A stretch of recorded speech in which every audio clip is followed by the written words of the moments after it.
নমস্কার বন্ধুরা, সম্রাট ফিল্ম রিভিউ চ্যানেলে সবাইকে স্বাগত।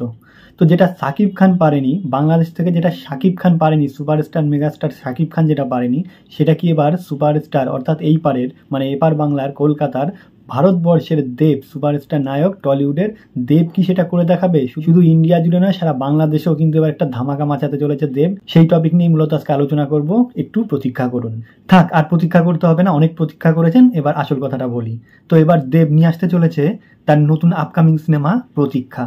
প্রতীক্ষা এমন একটি সিনেমা হতে চলেছে যেটি কিন্তু প্রজাপতির প্রায় কাছাকাছি সিনেমা। মানে প্রজাপতির গল্প যেমন, সেরকম আমি বলতে চাইছি না, অন্যরকম একটি গল্প নিয়ে তৈরি হতে চলেছে, যেখানেও কিন্তু মিঠুন চক্রবর্তী থাকতে চলেছে দেবের বাবা হিসাবে। তো এখানে কিন্তু আবার বড়সড় একটা ধামাকা আসতে চলেছে। বাংলা টলিউড তো অবশ্যই, ঢালিউডে কিন্তু একটি বড়সড়, কেন বারবার ঢালিউডের কথা বলছি, বাংলাদেশের কথা বলছি, তার কারণ হচ্ছে বাংলাদেশেরই নায়িকা তাসনিয়া ফারিন কিন্তু এই সিনেমায় অভিনয় করতে চলেছে নায়িকা হিসাবে। তাহলে বুঝতেই পারছেন কেন আমি এতক্ষণ ধরে বাংলাদেশের কথা বলছি, শাকিব খানের কথা বলছি, যেটা শাকিব খান পারেনি। অর্থাৎ কলকাতায় এসে তার তুফান সিনেমাটি মানে বাংলাদেশে যেমন ধামাকা মাচিয়েছিল, সেটি কিন্তু কলকাতায় পারেনি শাকিব খান।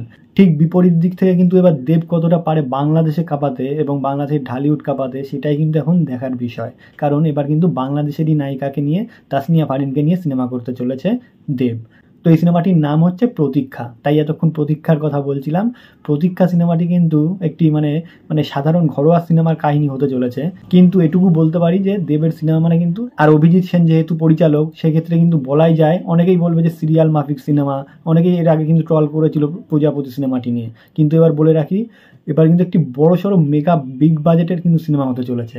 হয়তো কাহিনীটা নর্মাল সাধারণ কাহিনী, ঘরোয়া কাহিনী হতে পারে, কিন্তু এই সিনেমাটির কাহিনী কিন্তু একদম হার্ট টাচিং হবে এবং একটা বড় পরিসরে কিন্তু এই কাহিনীটা হতে চলেছে এবং সিনেমাটি হতে চলেছে। এবার একটু বিজনেসের কথায় আসি। সিনেমা নিয়ে বিজনেস কীরকম দেখুন, দেব এর মধ্যে যে কটি সিনেমা করেছে সবকটা কিন্তু একটি বড় সড়ো বক্স অফিস কালেকশন দিয়েছে, সেটি সিনেমা হল থেকে শুরু হোক বা টিভি রাইটস বিক্রি করে। মানে দেব কিন্তু একজন শুধু অভিনেতা না, একজন কিন্তু বড় সড়ো প্রডিউসারও। সেক্ষেত্রে দাঁড়িয়ে অবশ্যই তার মাথায় যে একটা বিজনেস বা বড় সড়ো একটা ব্যবসার কথা অবশ্যই মাথায় ঘুরছে, এটি কিন্তু বলাই যায়। কারণ এত নায়িকা থাকতে, মানে প্রথম সারির নায়িকা থাকতে, সেটি বাংলাদেশ হোক বা টলিউড হোক, মানে এত নায়িকা থাকতে হঠাৎ কেন তাসনিয়া ফারিন? তো প্রথমেই বলে রাখি, তাসনিয়া ফারিন কিন্তু এই মুহূর্তে বাংলা নাটক তো বটেই, ওটিটি তো বটেই, বাংলা সিনেমায়ও কিন্তু মানে প্রচুর পরিমাণে তার নিজের একটি বড়সড় জায়গা করে ফেলেছে তার অভিনয় দক্ষতা দিয়ে। মানে তার অভিনয়ের দক্ষতা, স্কিল এতটাই বেশি এবং এতটাই সুদক্ষ যে তার কিন্তু অভিনয়ের প্রশংসা করতেই হবে আপনাকে।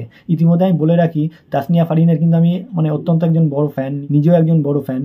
মানে তার প্রত্যেকটা অভিনয়, প্রত্যেকটা নাটক থেকে শুরু করে সিনেমা আমি দেখতে পাইনি যেহেতু সেইভাবে, কারণ এই দেশে রিলিজ হয়নি সেইভাবে, কিন্তু ওটিটিতে দেখেছি বা ইউটিউবে দেখেছি তার নাটক। মানে তার অভিনয় দক্ষতার এতটাই বেশি, মানে আপনি যদি প্রথমবারও দেখেন আপনিও কিন্তু তার ভক্ত হয়ে যাবেন। সেই তাসনিয়া ফারিন একটি কিন্তু অত্যন্ত মিষ্টি মেয়ে এবং তার মানে কথা বলার অ্যাটিটিউড থেকে শুরু করে তার মানে বডি ল্যাঙ্গুয়েজ সব কিছু কিন্তু মানে অসাধারণ মাপের। তো সেই দেব কিন্তু সেই তাসনিয়া ফারিনকে নিয়ে এবার অভিনয় করতে চলেছে। আর অভিজিৎ সেন যেহেতু একটি বড় সড়ো পরিচালক, দেখুন সঞ্জয় লীলা বানশালী থেকে শুরু করে বড় বড় ডিরেক্টরদের সঙ্গে কিন্তু মানে জুনিয়র ডিরেক্টর হিসাবে কিন্তু কাজ করেছে অভিজিৎ সেন। সেই অভিজিৎ সেন কিন্তু যখন এই সিনেমায় হাত দিয়েছে, পরপর যে কটা সিনেমা করেছে লাস্ট দেবকে নিয়ে, প্রত্যেকটা কিন্তু সুপার ডুপার হিট দিয়েছে এবং বক্স অফিস কালেকশন যদি আপনারা দেখেন, মানে অবাক করা, মানে কোনোটি 14 কোটি 15 কোটি এরকম ছাড়িয়ে গেছে। তো সেই অভিজিৎ সেন যখন এই সিনেমাটিতে হাত দিয়েছে, এই সিনেমাটি মানে করতে চলেছে, ডিরেকশন দিতে চলেছে, তাহলে এই সিনেমাটি যে কোন পর্যায়ে যাবে সেটি কিন্তু মানে আপনারা দেখলেই বুঝতে পারবেন যে আগামী দিনে যখন সিনেমাটি রিলিজ করবে যে কত বড় সড়ো মাপের পরিসরে হতে চলেছে সিনেমাটি। আর এই সিনেমাটি কোথায় হিট জানেন? এই সিনেমাটি কিন্তু রিলিজ হওয়ার আগেই হিট, কারণ মিঠুন চক্রবর্তী এবং দেব যেই জুটি, মানে যেই জুটিতে অভিনয় করছে, মানে সেখানেই সুপার ডুপার হিট হয়ে গেছে সিনেমা। মানে এর আগে আমরা দেখেছি প্রত্যেকটা সিনেমা, সেটি আপনারা হিরোগিরি বলুন বা প্রজাপতির মতো সিনেমা বলুন, যখনই দেব আর মিঠুন একসঙ্গে হয়েছে মানেই সিনেমা কিন্তু ব্লকবাস্টার। মানে এটুকু মানে নিঃসন্দেহে বলা যায়। আর মিঠুন চক্রবর্তীর তো কিছু বলার নেই, মানে তার অভিনয় দক্ষতা নিয়ে প্রশ্ন করা আমাদের মূর্খতামি ছাড়া আর কিছুই হবে না।